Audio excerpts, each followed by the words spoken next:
Miguel de Cervantes. Don Quijote de la Mancha ha sido unánimemente definido como la obra cumbre de la literatura universal y una de las máximas creaciones del ingenio humano. Considerado asimismo el arranque de la novela moderna y concebido inicialmente por Cervantes como una parodia de los libros de caballerías, El Quijote es un libro externamente cómico e íntimamente triste, un retrato de unos ideales admirables burlescamente enfrentados a la mísera realidad. No son pocos los paralelos que se han querido establecer con la España imperial de los Austrias, potencia hegemónica destinada a gobernar el mundo en el siglo XVI y a derrumbarse en el XVI, y con la vida de su autor, gloriosamente herido en el triunfo de Lepanto y abocado luego a toda suerte de desdichas. Miguel de Cervantes, retrato imaginario de Eduardo Balaca. A diferencia de la de su contemporáneo Lope de Vega, quien conoció desde joven el éxito como comediógrafo y poeta y también como seductor, la vida de Cervantes fue ciertamente una ininterrumpida serie de pequeños fracasos domésticos y profesionales, en la que no faltó ni el cautiverio, ni la injusta cárcel, ni la afrenta pública. No solo no contaba con rentas, sino que le costaba atraerse los favores de mecenas o protectores. A ello se sumó una particular mala fortuna que lo persiguió durante toda su vida. Solo en sus últimos años, tras el éxito de las dos partes del Quijote, conoció cierta tranquilidad y pudo gozar del reconocimiento hacia su obra, aunque sin llegar nunca a superar las penurias económicas. Biografía. Cuarto de los 7 hijos del matrimonio de Rodrigo de Cervantes Saavedra y Leonor de Cortinas, Miguel de Cervantes Saavedra nació en Alcalá, dinámica sede de la Segunda Universidad Española, fundada en 1508 por el cardenal Cisneros, entre el 29 de septiembre, día de San Miguel, y el 9 de octubre de 1547, fecha en que fue bautizado en la parroquia de Santa María la Mayor. La familia de su padre conocía la prosperidad, pero su abuelo Juan, graduado en leyes por Salamanca y juez de la Santa Inquisición, abandonó el hogar y comenzó una errática y disipada vida, dejando a su mujer y al resto de sus hijos en la indigencia, por lo que el padre de Cervantes se vio obligado a ejercer su oficio de cirujano barbero, lo cual convirtió la infancia del pequeño Miguel en una incansable peregrinación por las más populosas ciudades castellanas. Por parte materna, Cervantes tenía un abuelo magistrado que llegó a ser efímero propietario de tierras en Castilla. Estos pocos datos acerca de las profesiones de los ascendientes de Cervantes fueron la base de la teoría de Américo Castro sobre el origen converso, judíos obligados a convertirse en cristianos desde 1495, de ambos progenitores del escritor. El destino de Miguel parecía prefigurarse en parte en el de su padre, quien, acosado por las deudas, abandonó Alcalá para buscar nuevos horizontes en el próspero Valladolid, pero sufrió 7 meses de cárcel por impagos en 1552, y se asentó en Córdoba en 1553. 2 años más tarde, en esa ciudad, Miguel ingresó en el flamante colegio de los jesuitas. Aunque no fuera persona de gran cultura, Rodrigo se preocupaba por la educación de sus hijos. El futuro escritor fue un lector precocísimo y sus 2 hermanas sabían leer, cosa muy poco usual en la época, aún en las clases altas. Por lo demás, la situación de la familia era precaria. Supuesto retrato de Miguel de Cervantes atribuido al poeta y pintor Juan de Jáuregui. En 1556 Leonor vendió el único sirviente que le quedaba y partieron hacia Sevilla con el fin de mejorar económicamente, pues esta ciudad era la puerta de España a las riquezas de las Indias y la tercera ciudad de Europa, tras París y Nápoles, en la segunda mitad del siglo XVI. A los 17 años, Miguel era un adolescente tímido y tartamudo, que asistía a clase al colegio de los jesuitas y se distraía como asiduo espectador de las representaciones del popular Lope de Rueda, como recordaría luego, en 1615, en el prólogo a la edición de sus propias comedias: me acordaba de haber visto representar al gran Lope de Rueda, varón insigne en la representación y del entendimiento.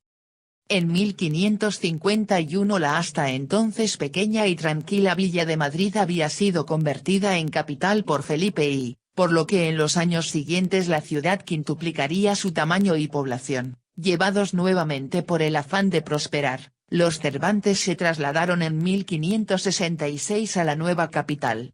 No se sabe con certeza que Cervantes hubiera asistido a la universidad, a pesar de que en sus obras mostró familiaridad con los usos y costumbres estudiantiles. En cambio, su nombre aparece en 1568 como autor de 4 composiciones en una antología de poemas en alabanza de Isabel de Valois, tercera esposa de Felipe I, fallecida ese mismo año.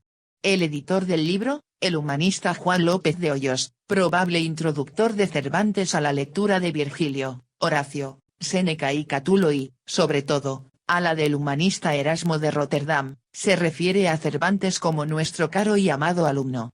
Otros aventuran, sin embargo, que en el círculo o escuela de Hoyos, Cervantes había sido profesor y no discípulo. Soldado de Lepanto.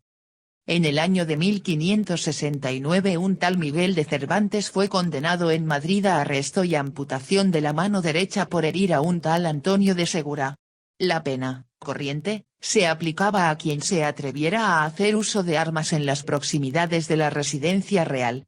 No se sabe si Cervantes salió de España ese mismo año huyendo de esta sanción, pero lo cierto es que en diciembre de 1569 se encontraba en los dominios españoles en Italia, provisto de un certificado de cristiano viejo, sin ascendientes judíos o moros, y meses después era soldado en la compañía de Diego de Urbina. Pero la gran expectativa bélica estaba puesta en la campaña contra el turco, en la que el imperio español cifraba la continuidad de su dominio y hegemonía en el Mediterráneo. 10 años antes, España había perdido en Trípoli 42 barcos y 8.000 hombres.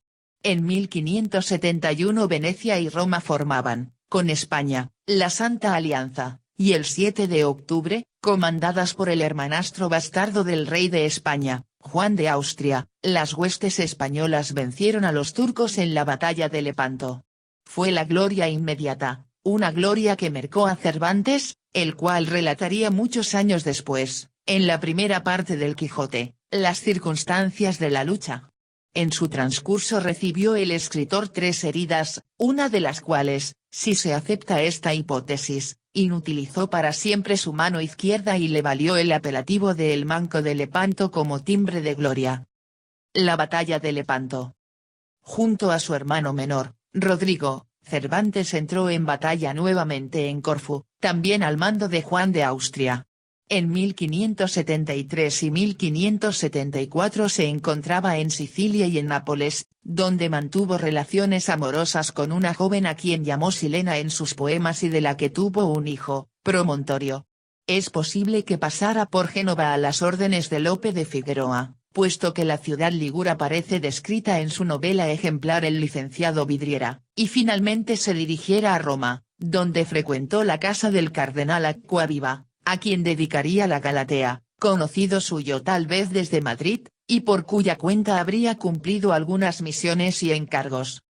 Fue esta la época en que Cervantes se propuso conseguir una situación social y económica más elevada dentro de la milicia mediante su promoción al grado de capitán, para lo cual obtuvo 2 cartas de recomendación ante Felipe I, firmadas por Juan de Austria y por el virrey de Nápoles, en las que se certificaba su valiente actuación en la batalla de Lepanto. Con esta intención, Rodrigo y Miguel de Cervantes se embarcaron en la goleta Sol, que partió de Nápoles el 20 de septiembre de 1575, y lo que debía ser un expedito regreso a la patria se convirtió en el principio de una infortunada y larga peripecia. El cautiverio en Argel. A poco de zarpar, la goleta se extravió tras una tormenta que la separó del resto de la flotilla y fue abordada, a la altura de Marsella, por 3 corsarios berberiscos al mando de un albanés renegado de nombre Arnaute Mami. Tras encarnizado combate y la consiguiente muerte del capitán Cristiano, los hermanos cayeron prisioneros.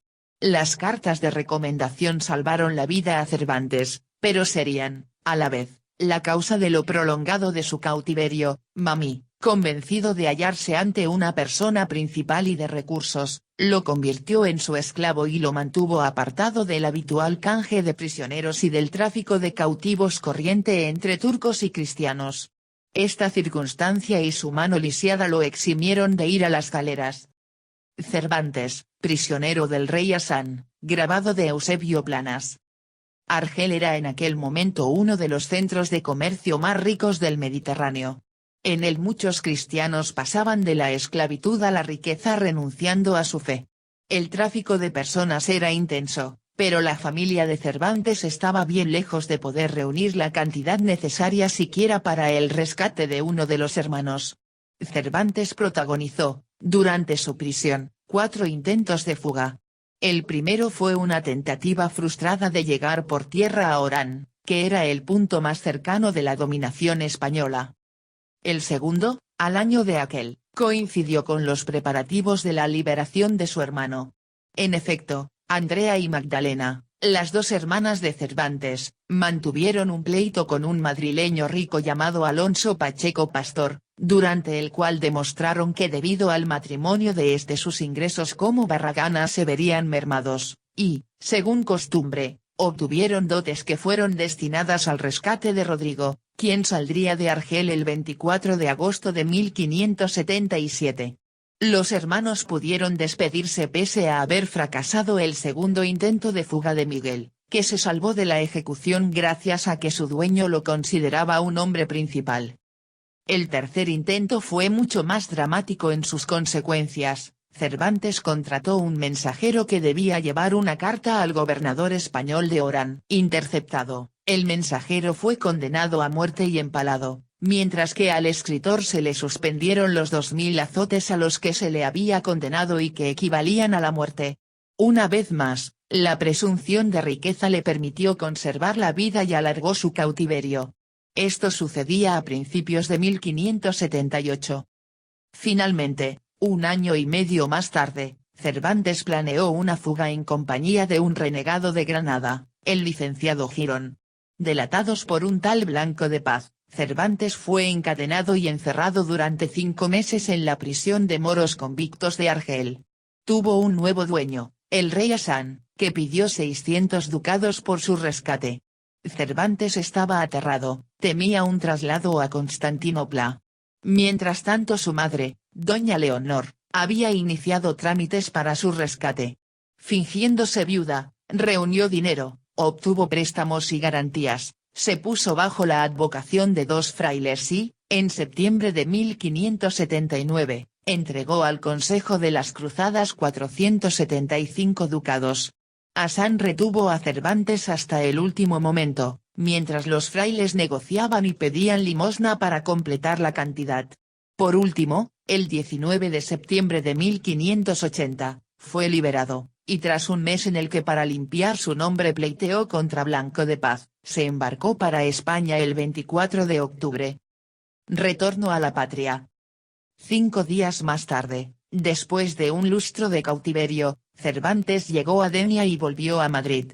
Tenía 33 años y había pasado los últimos 10 entre la guerra y la prisión. La situación de su familia, empobrecida y endeudada con el Consejo de las Cruzadas, reflejaba en cierto modo la profunda crisis general del imperio, que se agravaría luego de la derrota de la Armada Invencible en 1588.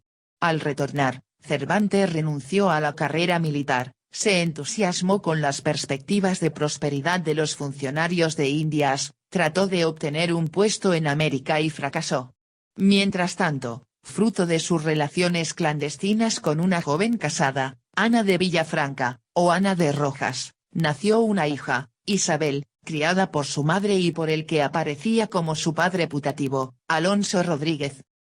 A los 37 años, Cervantes contrajo matrimonio. Su novia, Catalina de Salazar y Palacios, era de una familia de Esquivias, pueblo campesino de La Mancha. Tenía solo 18 años, no obstante, no parece haber sido una unión signada por el amor. Meses antes, el escritor había acabado su primera obra importante, La Galatea, una novela pastoril al estilo puesto en boga por la Arcadia de Jacopo Sannazaro 80 años atrás. El editor Blas de Robles le pagó 1.336 reales por el manuscrito. Miguel de Cervantes, grabado de Fernando Selma, siglo XVIII. Esta cifra nada despreciable y la buena acogida y el relativo éxito del libro animaron a Cervantes a dedicarse a escribir comedias, aunque sabía que mal podía competir él, todavía respetuoso de las normas clásicas, con el nuevo modo de Lope de Vega, dueño absoluto de la escena española.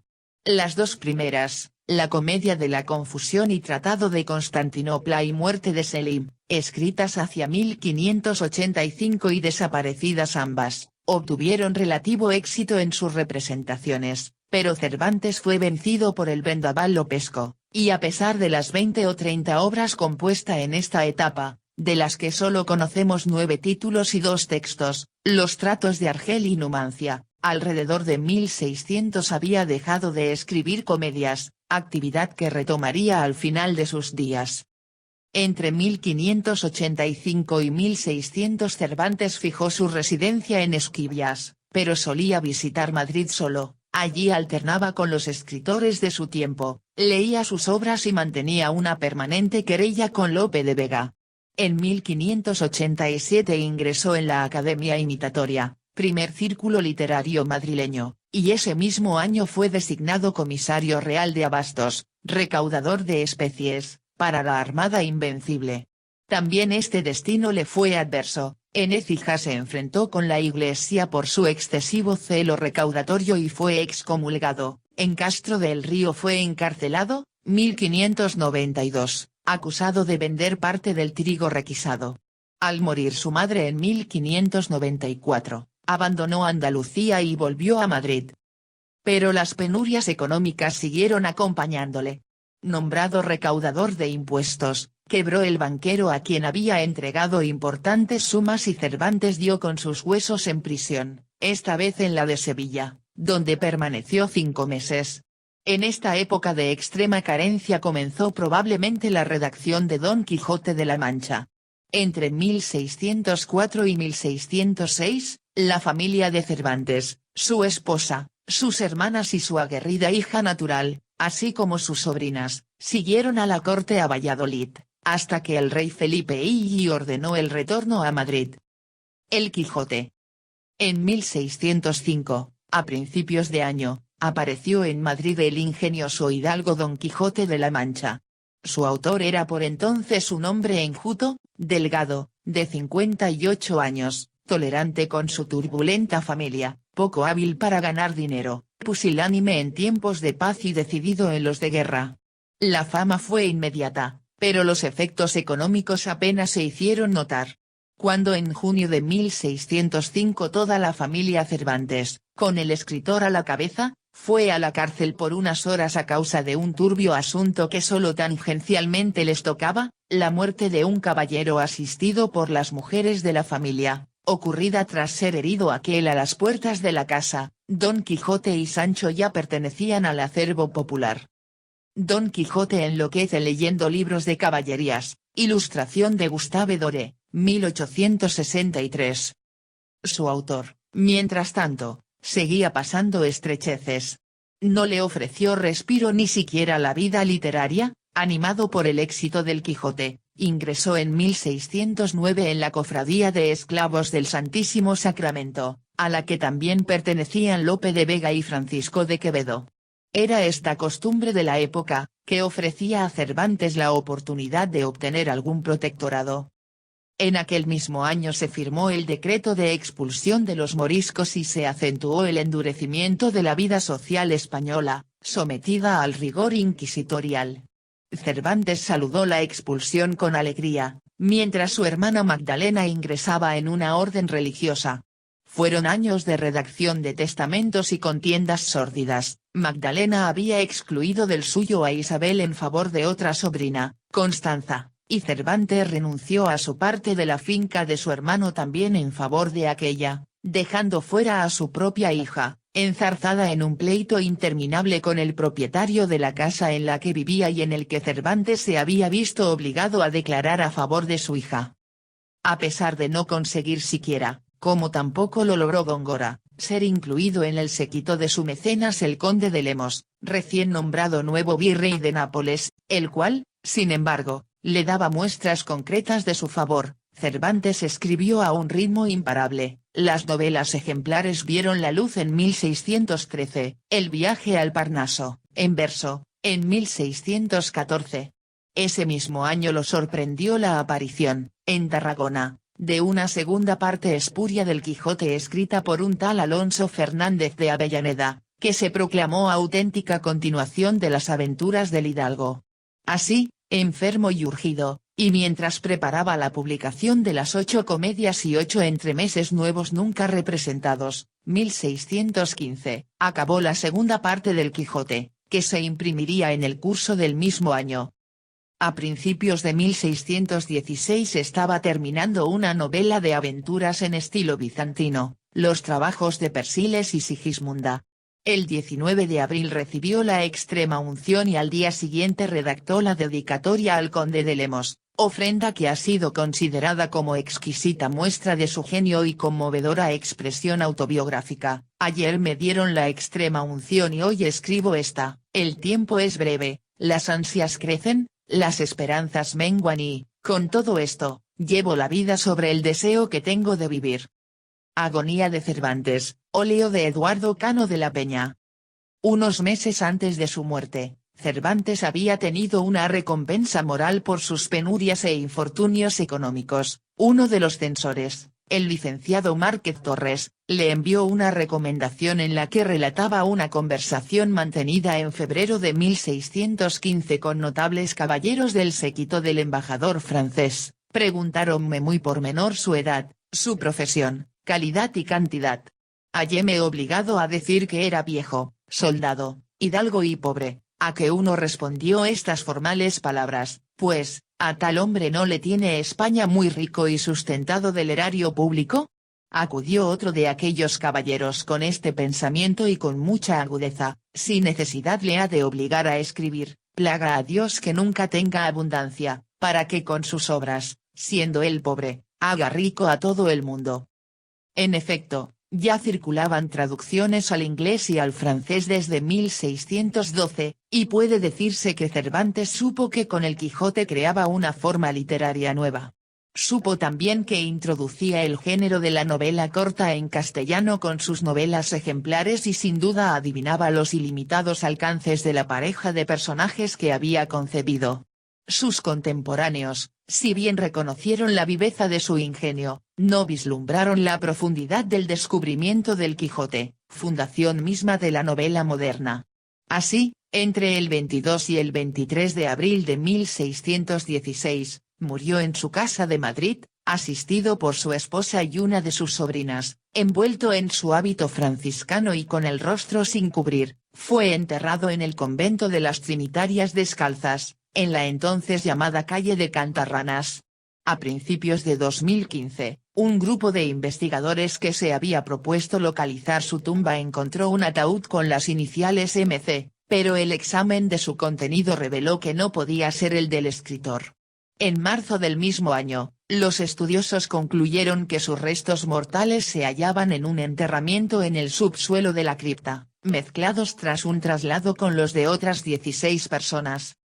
Las fuentes del arte de Cervantes como novelista son complejas. Por un lado, Don Quijote y Sancho son parodia de los caballeros andantes y sus escuderos. Por otro, en ellos mismos se exalta la fidelidad al honor y a la lucha por los débiles. En el Quijote confluyen, pues, realismo y fantasía, meditación y reflexión sobre la literatura. Los personajes discuten sobre su propia entidad de personajes mientras las fronteras entre delirio y razón y entre ficción y realidad se borran una y otra vez. Pero el derrotero de Cervantes, que asistió tanto a las glorias imperiales de Lepanto como a las derrotas de la Invencible ante las costas de Inglaterra, solo conoció los sinsabores de la pobreza y las zozobras ante el poder. Al revés que su personaje, no pudo escapar nunca de su destino de hidalgo, soldado y pobre,